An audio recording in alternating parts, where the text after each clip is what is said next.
wal mursalin nabiyyina Muhammadin wa ala alihi wa sahbihi wa man tabi'ahum bi ihsanin ila yaumiddin, amma ba'd. Kita lanjutkan sedikit, ma'asyiral muslimin dan muslimat rahimani wa rahimakumullah. Kita berada pada poin terakhir dari poin-poin yang ada di dalam ayat kursi yang menunjukkan bahwasanya Allahu la ilaha illahu, bahwasanya hanya Allah sajalah yang berhak diibadahi dan tidak selainnya, yaitu bahwasanya Allah adalah wa huwal aliyul azim, Allah itu maha tinggi dan maha agung.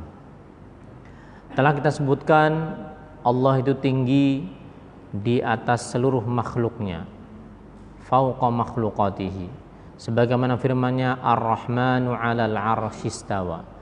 Allah juga tinggi kekuasaannya, wa huwal qahiru fauqa ibadih, kekuasaan Allah itu di atas seluruh yang ada.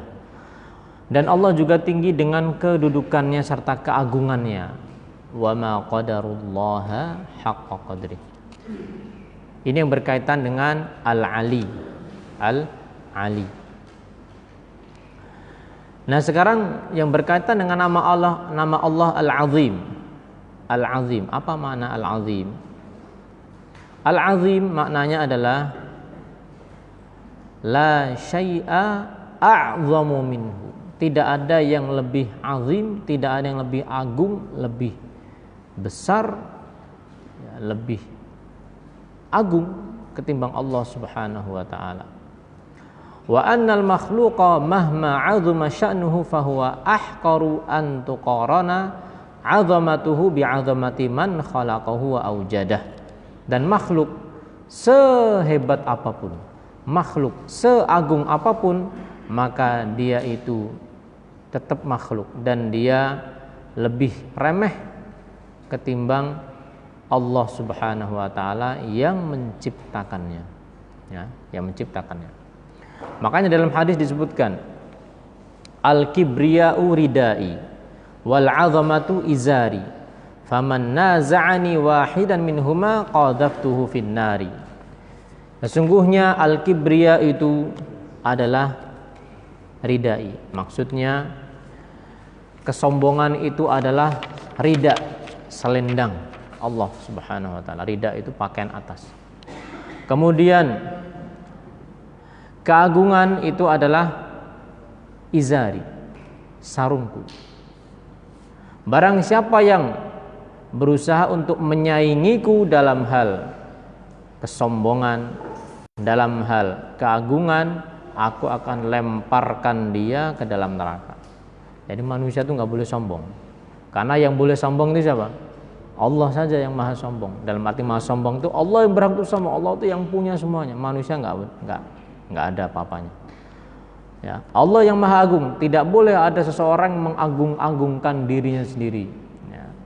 Karena barang siapa yang dia pengen sombong atau pengen mengagung-agungkan dirinya sendiri, apa kata Allah tadi? Aku akan lemparkan orang seperti ini ke dalam neraka.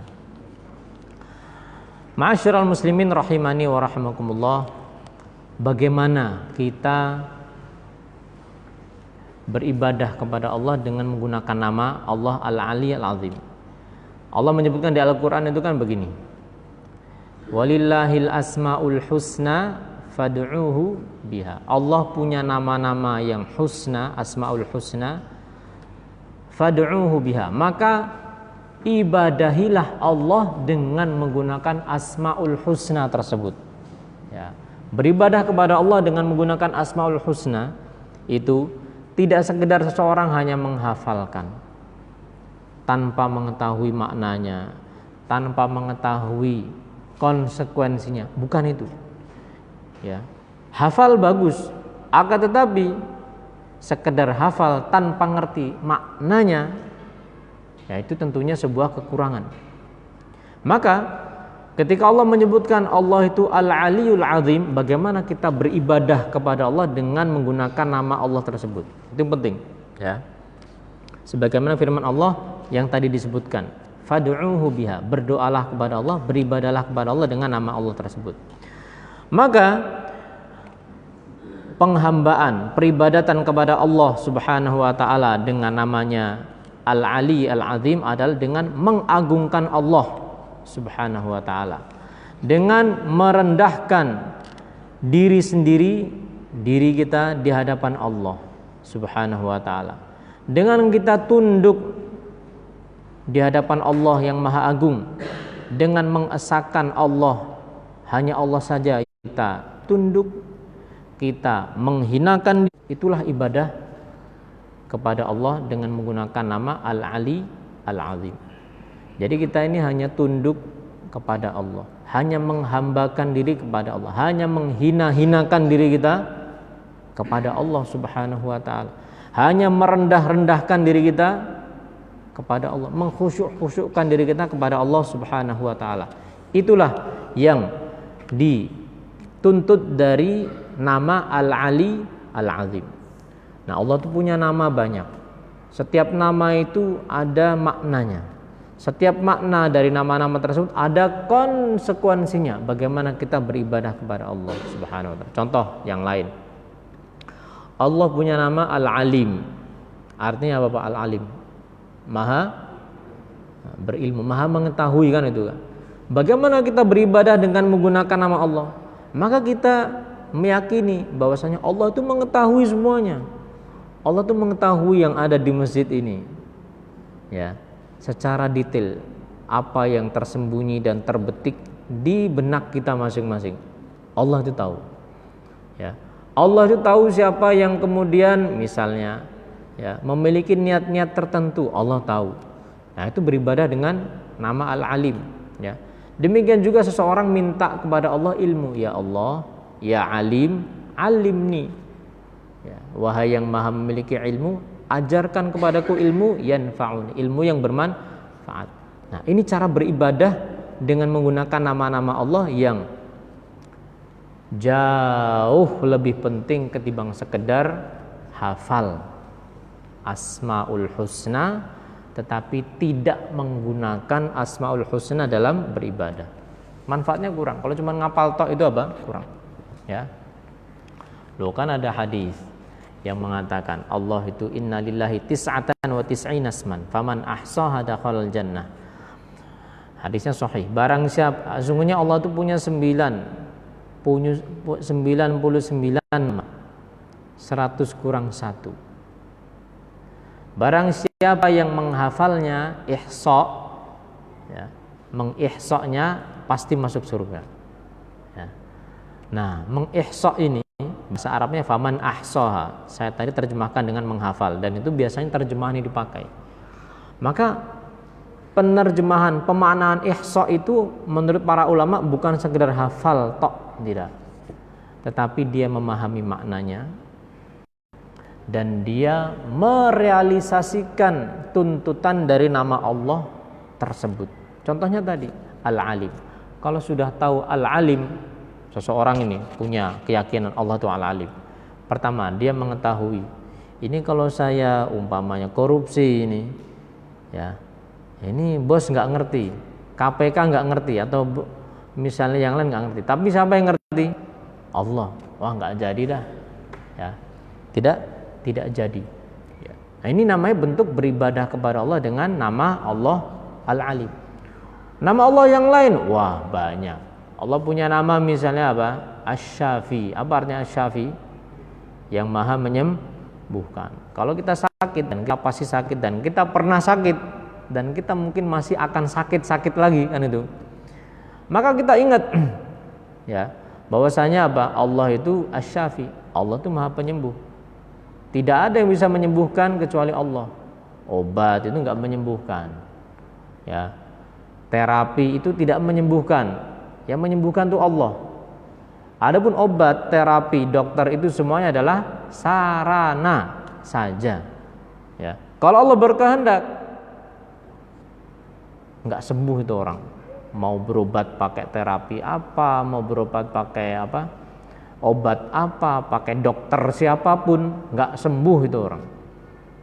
Tapi hanya Allah menyembuhkan. Nah, ketika kita kenal Allah Asy-Syafi, kita meminta kepada Allah, ya Syafi Ishfini. Kan doa Nabi kan begitu, Allahumma rabban nas adhibil ba'sa ishfi anta syafi la shifaa illa shifaa'uka shifaan la yughadiru saqaman.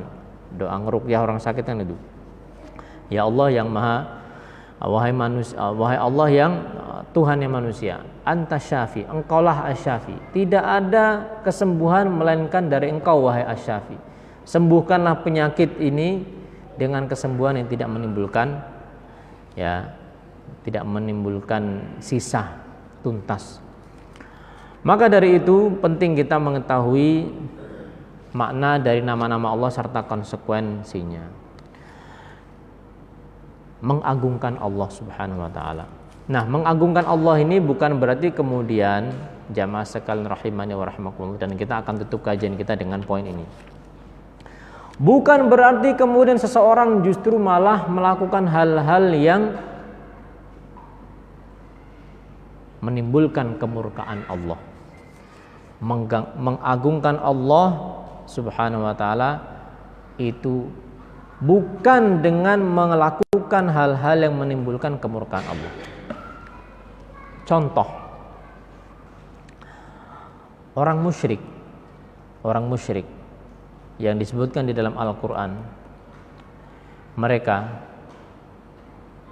mempersekutukan Allah, menyembah batu, menyembah pohon, menyembah dan lain-lain itu bukan karena mereka ingin menistakan Allah, bukan sama sekali bukan. Mereka ini ingin mengagungkan Allah. Mereka ingin mengagungkan Allah Subhanahu wa taala, ya. Lantas mereka justru malah melakukan perbuatan kesyirikan. Loh, kok bisa?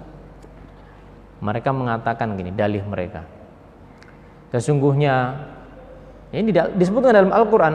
Allah sebutkan dalam Al-Quran. Allah katakan di surat Az-Zumar, ungkapan mereka orang-orang musyrik, ya, ma na'buduhum illa liyuqarribuna ilallahi zulfa. Kami tidaklah menyembah sesembahan-sembahan ini melainkan agar sesembahan-sembahan ini bisa mendekatkan kami kepada Allah dengan sedekat-dekatnya. Kami pengen dekat kepada Allah. Allah itu Maha Agung. Karena Maha Agung, maka kami menyembah selainnya. Coba kayak gini. Loh, kok bisa? Para ulama menjelaskan tafsiran ayat ini. Orang-orang musyrik itu, mereka yang disebutkan dalam Al-Quran orang musyrik itu, orang musyrik yang disebutkan di Al-Quran bukanlah orang yang mereka mempercayai adanya pencipta selain Allah. Enggak. Mereka itu meyakini pencipta itu Allah, yang ngatur alam itu Allah. Tetapi mereka berdalih seperti ini.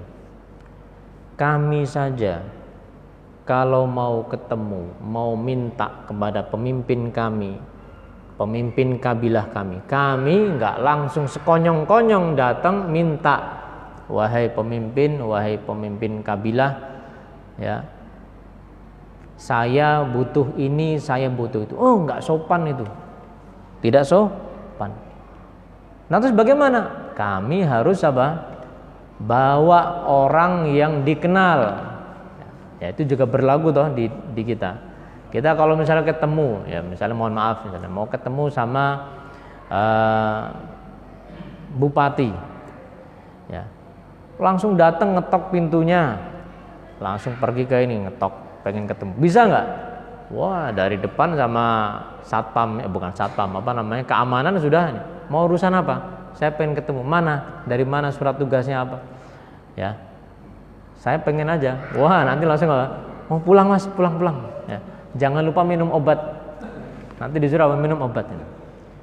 Jadi mereka beranggapan tidak sopan ketika seseorang itu langsung menemui pemimpinnya, langsung minta, itu nggak sopan. Berlaku antar manusia. Nah, mereka anggapannya begini, kalau kita kepada pemimpin kita itu seperti itu, pada kepala suku kita, kepala kabilah kita seperti itu, harus bawa ya orang terdekat, kenalan atau yang lainnya, maka apalagi kepada Allah. Coba. Maka mereka mencari kira-kira benda apa ini yang bisa mendekatkan kami di sisi Allah. Sehingga mereka mencari hal-hal yang fenomenal. Wah, ada batu besar, batunya misalnya berbentuk unik, ya. Atau ada batu terbang, batunya ngambang misalnya. Atau misalnya ada pohon besar, ya. Atau misalnya ada orang yang soleh yang dianggap sudah meninggal, orang yang dianggap soleh sudah meninggal, para nabi, ya. Wah, ini pasti punya linuweh ini pasti punya sesuatu di sisi Allah. Allah menciptakan batu ini beda sama yang lain. Yang lain tuh batunya ini, yang ini batunya apa? Bentuknya itu apa misalnya? Ya, besar atau yang lain. Tumbuhan, ya. Wah, ini tumbuhnya kok di atas genteng. Ya. Tumbuhnya di atas genteng, tumbuhnya. Orang kemudian punya keyakinan kan, ini tipu daya setan seperti itu, tipu daya iblis seperti itu. Sehingga mereka apa? Meniup-niupkan, nah ini berarti punya sesuatu di sisi Allah. Kalian jangan minta langsung kepada Allah, minta sama batu, sama pohon, sama ini, agar batu, pohon, benda-benda yang tadi disebutkan itu menghantarkan hajat kalian kepada Allah. Istilahnya wasilah. Tapi apakah ini dibenarkan? Sama sekali tidak dibetulkan, tidak dibenarkan. Bahkan itu merupakan ainus syirk, itulah kesyirikan yang nyata yang dilakukan orang-orang musyrik dahulu. Jadi ya, orang-orang musyrik dahulu mereka bukan berbuat syirik itu dalam keyakinan pencipta itu selain Allah, batu itu menciptakan, mereka enggak begitu. Mereka tuh syiriknya karena apa? Karena pengen mengagungkan Allah tapi dengan cara seperti itu, ya. Maka ketika kita ingin mengagungkan Allah Subhanahu wa taala, ya, itu bukan dengan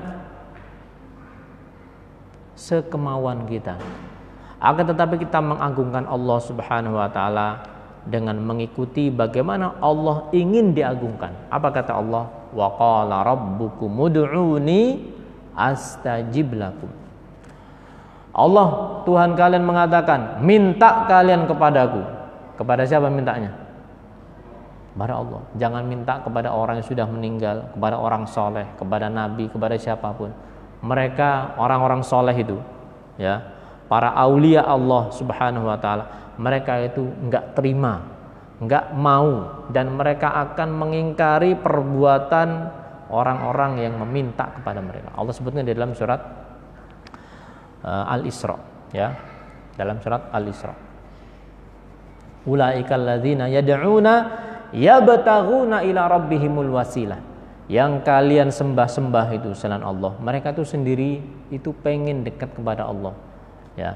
Mereka itu pengen sampai kepada Allah. Ayyuhum aqrab, mereka ingin paling dekat kepada Allah. Wa yarjuna rahmatahu, mereka mengharapkan rahmat Allah. Wa yakhafuna adzabah, dan mereka juga takut kepada Allah. Ya, ngapain kalian malah meminta kepada selain? Jadi kita ini harus minta kepada Allah langsung. Mungkin enggak sopan, tapi kalau ke Allah Subhanahu wa taala, itulah hakikat ibadah yang sebenarnya. Kita ini sering salat, kita tiap salat, ya, di antara doa iftitah itu kan, inna sholati wa nusuki wa mahyaya wa mamati lillahi rabbil alamin. Itu kan agung sekali. Itu kan ayat dari Al-Qur'an. Sesungguhnya salatku, salat itu doa, ibadah. Wa nusuki, penyembelihanku, hidup dan matiku untuk siapa? Untuk Allah, bukan untuk yang selainnya. Maka dari itu jamaah sekalian rahimani wa rahimakumullah, ya.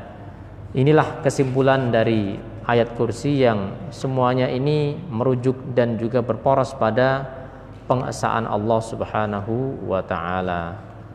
Semoga tafsir ayat kursi ini menambahkan iman dan amal soleh kepada kita dan menjadikan kita semakin mengagungkan Allah Subhanahu wa taala, serta kita mengamalkan apa yang ada di dalam kandungan ayat kursi ini, sehingga kita mendapatkan surga sebagaimana yang dijanjikan oleh Rasulullah sallallahu alaihi wasallam. Barang siapa yang terus membaca ayat kursi setelah setiap habis sholat, maka tidak ada yang menghalangi dia masuk surga kecuali kematian. Nah, silakan Bapak Ibu kalau ada pertanyaan. Nah, silakan Pak. Waalaikumsalam warahmatullahi. Dua pertanyaan Pak. Pertama, bagaimanakah kesudahan bagi seseorang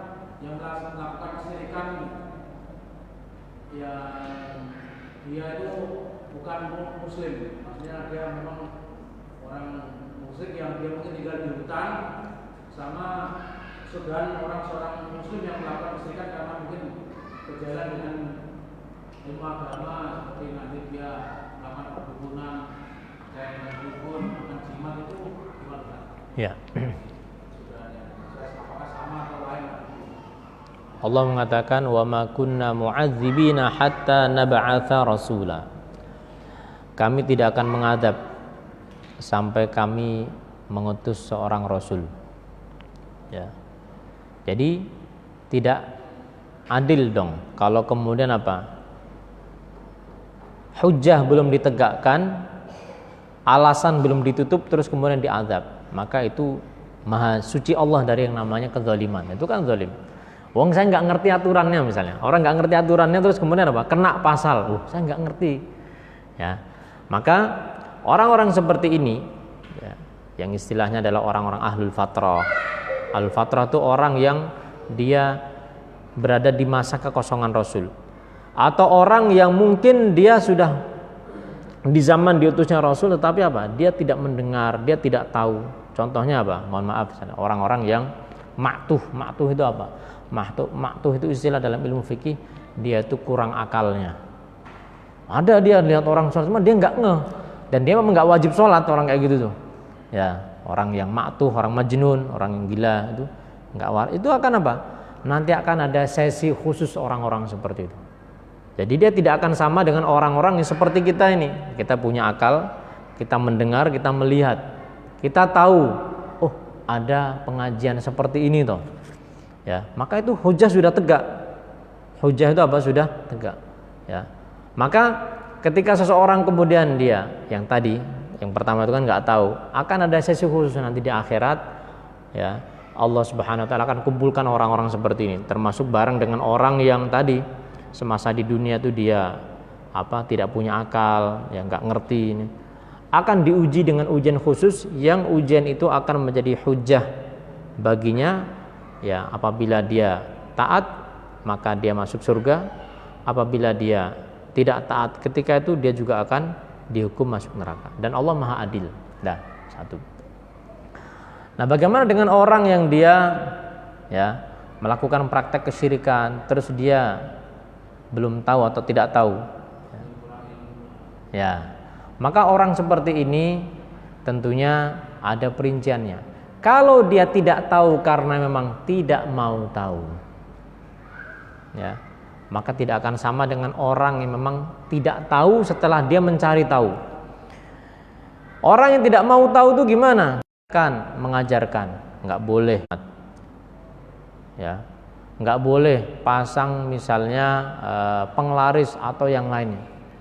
Lantas dia nggak nanya alasannya dia, loh kenapa? Dia nggak nanya alasannya, dia langsung, wah ini sudah tradisi saya pokoknya hidup mati akan senantiasa nguri-uri. Nah, kalau orang Jawa bilang tuh nguri-uri itu apa? Melestarikan ajaran nenek moyang, saya nggak mau dengar yang lain. Nah, orang seperti ini tidak akan sama keadaan dengan orang yang dia itu ya belajar Islam dari kecil muslim, tetapi diajarinya hal-hal yang negatif tadi, dan dia nggak tahu. Dia belajar sekolah juga ya, tetapi apa? Ada hal-hal yang terlewat yang dia tidak tahu, itu ternyata kesyirikan. Orang seperti ini tidak akan sama dengan orang yang tidak mau tahu. Jadi beda, Pak. Dan Allah Subhanahu Wa Taala Maha tahu keadaan hamba-hambanya. Si fulan ini nggak mau tahu, yang si fulan ini apa? Sudah nyari tahu tapi apa? Ternyata tetap jatuh dalam kesalahan. Maka Allah Maha Adil dan tidak akan mengazab seseorang dengan zalim. Ya, seperti itu Pak ya. Nah. Oh ya, berarti 3. Tadi 2 kan? 2 tambah 1 3. Ada di TV itu kadang terlihat ini apa pemeran kesyirikan itu gimana? Itu hukumnya ada, walaupun seperti sandiwara itu kadang ya memerankan sebagai orang yang menyolong bulan semua itu termasuk gimana? Maksudnya jalur gimana ya hukumnya? Ya. Itu sengaja memerankan sebagai mungkin orang yang ini nyoba-nyoba bohong. Ya. Ya. Pengen jadi artis, Pak. Saya masalahnya sudah nggak pernah lihat sinetron ya Pak. Jadi ya tidak boleh seseorang itu memerankan peran-peran yang demikian. Para ulama mereka menyebutkan ketika mereka menjelaskan tentang hukum orang yang memerankan orang lain bersandiwara. Nah, itu. Nggak boleh memerankan orang kafir. Nggak boleh memerankan misalnya ya musyrik. Tidak boleh misalnya memerankan model-model seperti orang fasik. Orang fasik itu kayak apa? Laki-laki berperan seperti apa? Kayak bencong gitu. Wanita. Oh, ini saya cuma tuntutan peran. Ini saya kan profesional dalam peran, ya. Kalau misalnya seorang bersandiwara dalam rangka untuk misalnya mengajarkan ilmu, ya misalnya contoh praktek tentang tata cara sholat. Enggak sholat beneran, enggak. Tapi apa? Ini cara sholat gini praktek. Nah, ini kan enggak sholat beneran. Nah, seperti ini tidak mengapa, ini apa pembelajaran. Tapi kalau misalnya memerankan yang tadi disebutkan itu disebutkan dalam fatwa ulama enggak boleh. Ya, memerankan sebagai orang musyrik, ya kan? Ya, dia ini atau yang tidak kalah parahnya itu memerankan nikah. Oh, bahaya itu. Karena Nabi mengatakan ada 3 hal. Yang bercandanya itu beneran, benerannya juga beneran. Nikah, talak, rujuk. Jadi kalau misalnya di sebagian sinetron Pak ya, apakah itu sinetronnya wah judulnya macam-macam sinetron itu kan, ya. Memerankan dengan ini saya nikahkan kamu dengan ya, anak saya dan disebutkan itu. Terus kemudian dia mempraktekkan seperti itu. Wah, itu bisa jadi itu. Ya, bisa jadi, makanya berbahaya. Jadi nggak boleh namanya sembarangan dalam memerankan sesuatu. Termasuk juga memerankan perbuatan kufur. Sebagai tuntutan peran, maka dia misalnya memerankan bagi orang kafir, dia buang Al-Quran atau dia nginjek Al-Quran, wah naudzubillah, itu kafir. Kafir. Oh, saya cuma main-main. Oh, main-main, ya. Jawabannya adalah firman Allah, qul abillahi wa ayatihi wa rasulihi kuntum tastahzi'un. Apakah dengan Allah, ayat-ayatnya, Rasulnya kalian tuh main-main? Enggak boleh main-main dengan agama, ya. Tidak boleh main-main dengan agama. Jadi nggak boleh Pak, ya tidak boleh. Wallahu a'lam bishawab. Oh ya silakan.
Ya. Pertanyaannya berat sekali. Ya. Ya. Ya.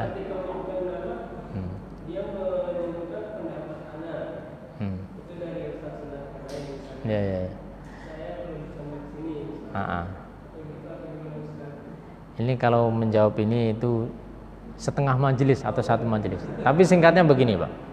Para ulama mereka itu membagi manusia menjadi 2 garis besarnya. Pertama adalah mujtahid, yang kedua adalah muqallid. Mujtahid itu dilarang taklid. Mujtahid dilarang taklid. Muqallid dilarang mujtahid, dilarang untuk beristihad. Ya. Muqallid itu dia pakai ayat firman Allah, fas'alu ahla dzikri in kuntum la ta'lamun.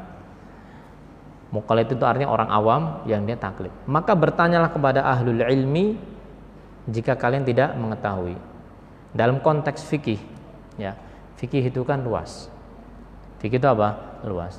Kalau kita berbicara tentang perkembangan fikih dari para sahabat itu berbeda dalam konteks fikih, dan itu ada sebabnya. Muridnya para sahabat beda-beda lagi, ya, sampai kepada misalnya yang kita kenal dengan imam yang 4. Mereka berbeda-beda dalam hal fikih, dan itu adalah hal-hal yang tidak keluar dari sabda Nabi SAW, idza ijtahada hakim fa asabu falahu ajran. Kalau seorang alim hakim itu berijtihad, dia dapat 2 pahala. Kalau ternyata salah, wa in akhta'a falahu ajrun wahid. Kalau salah bagaimana? Dapat dosa enggak? Enggak dapat dosa. Tetap dapat pahala, tapi apa?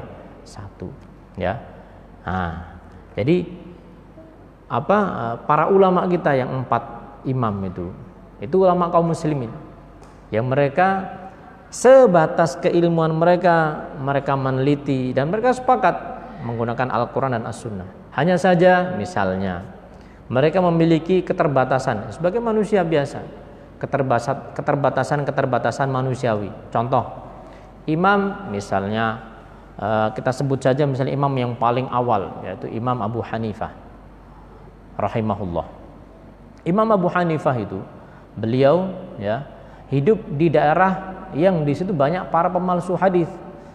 Ya, itulah kenapa hadis itu sangat terbatas di zaman beliau, sehingga beliau itu berijtihad dengan Al-Quran dan dengan hadis-hadis yang terbatas yang sampai kepada beliau.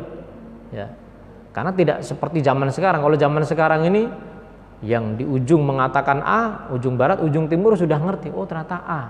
Ya, kalau zaman dulu tidak seperti itu. Dan Imam Abu Hanifah sendiri itu berguru dengan murid-muridnya sahabat Abdullah bin Mas'ud radhiyallahu anhu. Abdullah bin Mas'ud itu siapa? Itu senior sahabat dalam hal Al-Quran, ahli tafsir sahabat dalam Al-Quran. Sehingga, ya, ketika ada hal-hal yang ternyata berselisih, berbeda dengan hadis atau berseberangan dengan hadis Nabi, ya wajar.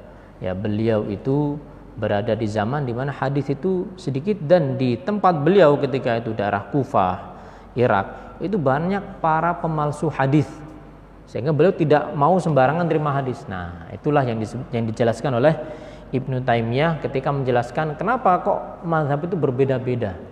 Ya, sebabnya itu di antara. Kita ambil lagi contoh misalnya Imam Malik bin Anas rahimahullah. Beliau imam Abu Hanifah, lain lagi Imam Malik bin Anas.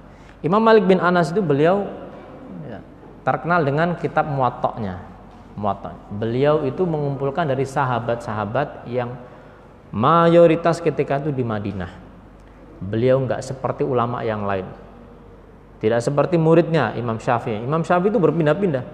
Belajar sama Imam Malik, selesai pindah ke Irak. Ya, belajar sama muridnya Imam Abu Hanifah dengan Imam Ahmad, terus ke Mesir. Nah, makanya Imam Syafi'i itu imam yang mengumpulkan hadis-hadis dari Imam Malik, mengumpulkan metode penalaran, metode ra'yu, ya, dialog kuatnya dalam beristinbat dari murid-muridnya Imam Abu Hanifah, itu Imam Syafi'i. Nah, Imam Malik bin Anas, apakah semua hadis itu beliau ngerti? Enggak juga, ya. Makanya jangan heran kalau di setiap pendapat dari mazhab-mazhab Islam itu ada hal-hal yang mungkin dalam tanda kutip itu apa? Loh kok?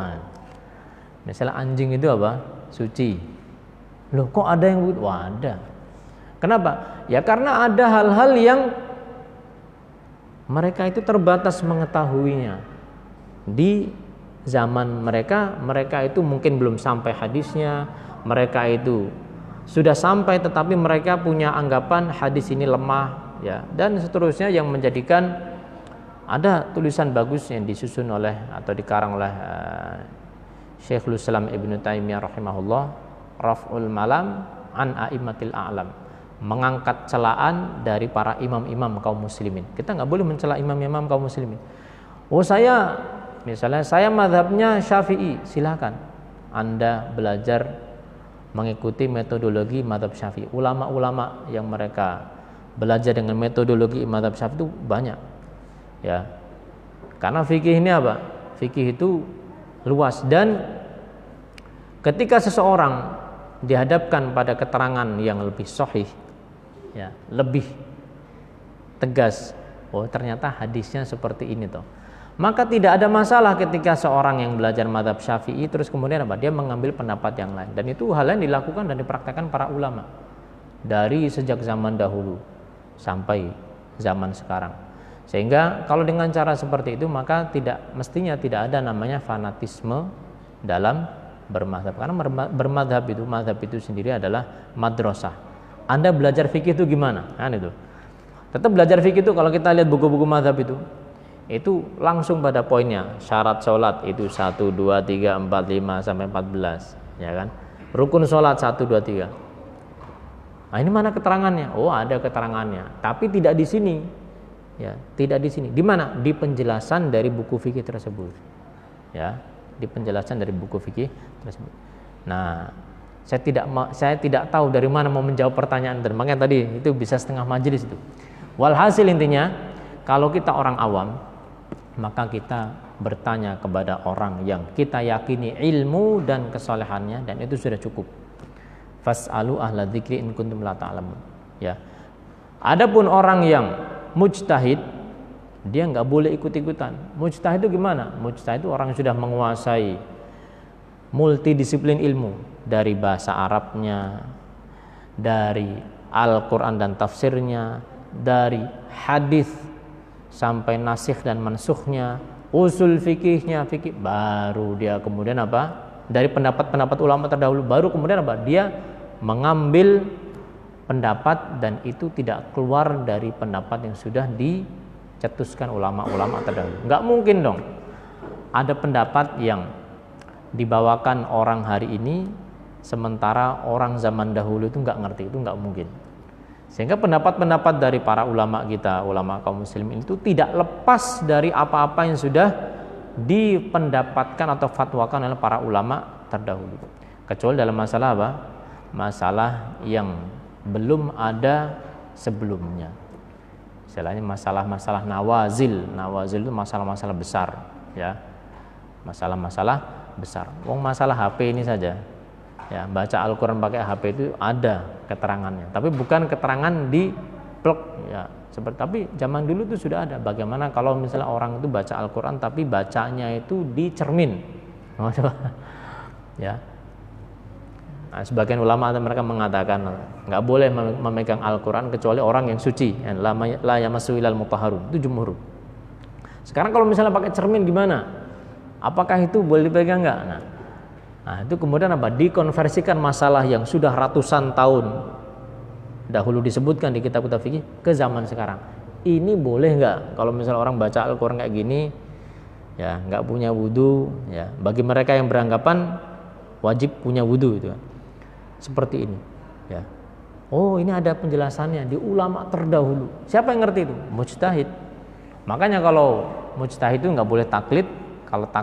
Kalau muqallid nggak boleh apa? Berijtihad. Muqallid itu cukup dia, oh kamu ikut sana, ya sudah, saya ikut sini, ya.